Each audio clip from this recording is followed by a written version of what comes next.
Good morning, everybody. It is September 26, 2025, and wanted to do a quick video talk about America's secret economic superpower. Now, you may know that all around the world, a lot of major economies are in a lot of trouble right now. The Canadians seem to be just stuck. They can't move. The Germans are falling apart. The Italians are falling apart. The French are, having just budget nightmares. The British can't seem to get out of their own way. China's beginning to stagnate. Japan's been stagnating. Russia is obviously just screwed beyond belief, and so forth and so on. Now, obviously, there are some exceptions. India doing really, really well. It's going to continue to do well for a number of years into the future. But by and large, most of the world's major economies are not doing well, except the United States. The United States just keeps booming. And one of the questions that has been asked by some people is, it seems like we've seen some really bad policy over the last few years, some bad Biden policies and bad Trump policy. But somehow we just always seem to overcome it and keep going. We bounce right back from COVID. We seem to be surviving the trade war, all these kind of things. And so there's kind of a question, why? Remember in 2008, 2009, 2010, our economy was absolutely in the gutter. And here we've been for, 10 plus years now, just kind of kicking everybody's butt. So what's going on? Why is the United States outperforming everyone else? Well, the answer is millennials. Now, I am not a millennial. I'm a Gen Xer. I'm one of the very youngest Gen Xers. But the millennials are America's secret economic superpower. Here's why.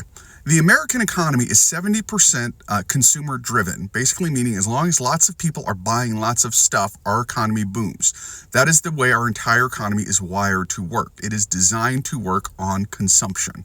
The millennials are the largest generation in American history. They're the biggest group we've ever had. And right now, they're at peak consumption. So let's go back to 2008.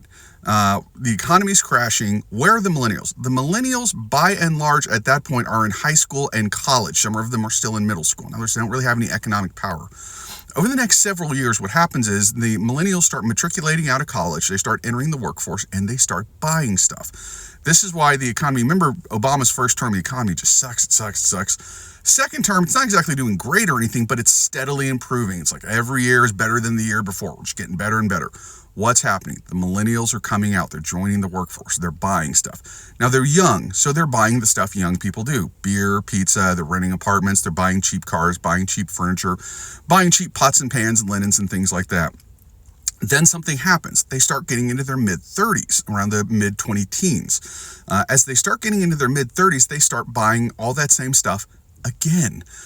What happens on the normal life cycle is you get out of high school, you get out of college, you go to work, and you start buying sort of cheap, crappy versions of everything. Then what happens is you start getting a little older, you get into your 30s, and then you decide, okay, I'm making a little bit more money, and now it is time to buy all that same stuff again. Only now you have a little bit more money, so you buy a little bit higher quality one. So you buy a second set of pots and pans, you buy a second set of furniture, you buy a new car even though you don't really need one, because you can now afford nicer versions of it. This is where we've been for roughly the last 10 years or so. The millennials are on their second round of purchasing everything. So the consumption in the United States has remained very strong. Here's the catch, though. And by the way, this is what's been keeping the U.S. going. I was looking through the Q2 GDP report, and it was 3.8%. It was an excellent number. And the thing that just jumps out at you is how strong consumer demand was during it. Americans are still buying stuff, and they're buying lots of it. Here's, again, the problem is that the oldest millennials are turning 45 this year, which means the very outer edge of the millennial generation is coming to the end of the buying spree. Next year, they will start beginning the phase where they're going to go from consumers or purchasing consumer goods to purchasing investments. So what this means is that over the next 2 to 3 years, consumption will remain very strong, because we're still going to have loads and loads of millennials in peak consumption. After 2 to 3 years, peak millennial consumption will have passed, and millennial consumption will begin an irreversible decline.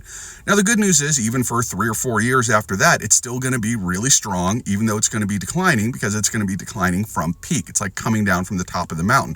You're still at high elevation until you go down a ways. After that, we have a real problem. So we've got, maybe 6 to 9 more years before we start having a real problem with consumption, because at that point, so many millennials will be aged out of peak consumption. And by the way, the generations after them are noticeably smaller.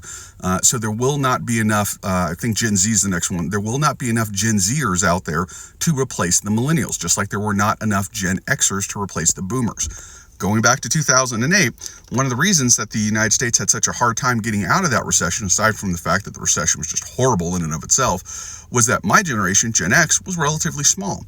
And there just weren't enough of us to replace the consumption of the boomers, because the boomers had aged out of consumption. They had become investors.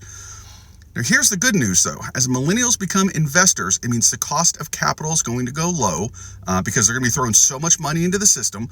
It also means the price of stocks and such is going to, and other financial securities is going to rise rapidly because, again, they're going to be throwing a lot of money into the system. So basically, if you're a bank, you've got a lot of money coming your way, you're looking to loan it out, you're willing to do it at low interest rates because you've got to get somebody to borrow the money.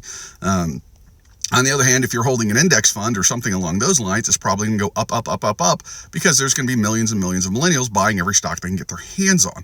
This generally starts to happen sometime between age 45 and 50. And once you hit about 55, you go nuclear, and you're just throwing every darn penny you can at your retirement at that point. This is the process I'm beginning right now. I'm 46. And I'm absolutely tracking with this. And this is generally how most people track.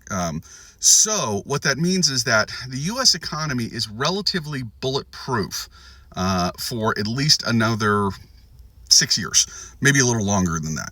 Now, does that mean that we can't do things so stupid and so destructive that we can break it? Absolutely not. It is breakable. I'm just saying it's going to be very hard to break. After that, though, it's going to switch, and it's going to start getting a lot easier to screw things up around here.